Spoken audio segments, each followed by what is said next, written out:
या जगात जो जन्माला आला त्याला मरण आहेच. प्रत्येक मानवाचे शरीर मेल्यानंतर पंचतत्वात विलीन होते. परंतु काही अभागी असे आहेत, त्यांच्या मृत्यूनंतरही त्यांचे हाल संपत नाहीत. या जगाचा निरोप घेताना त्यांची या कष्टातून सुटका होत असली तरी त्यांचे पाय जळत नाहीत. गुजरातमध्ये मिठाची शेती करणारे मजुराचे शरीर या मिठाला इतके सरावले आहे की त्यांच्या मृत्यूनंतर देखील त्यांचे पाय जळत नसल्याचे धक्कादायक सत्य समोर आले आहे.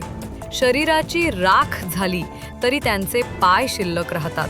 त्यामुळे शरीराच्या या उरलेल्या भागाला मिठासोबतच जमिनीत खड्डा पुरून गाडले जाते. मिठाच्या उत्पन्नासाठी आपले आयुष्य खर्चणाऱ्या मजुरांची ही भयानक स्थिती आहे. मीठ बनवणाऱ्या या मजुरांचे अनेक प्रश्न आहेत. त्यांना गुजरात येथे अगरिया म्हणतात. मान्सून संपल्यानंतर अगरिया आपले घर सोडतात. वर्षांचे 9 महिने आपले घर सोडून मीठ तयार करण्यासाठी हे लोक गांधीधाम, जोगनीनार सारख्या भागात जातात. मीठ बनवण्याच्या या कामाने इतका पैसा मिळत नाही. मात्र येथील मजूर आपल्या व्यथा मांडताना दिसतात. त्यांचे प्रश्न सरकारने सोडवण्याची गरज आहे.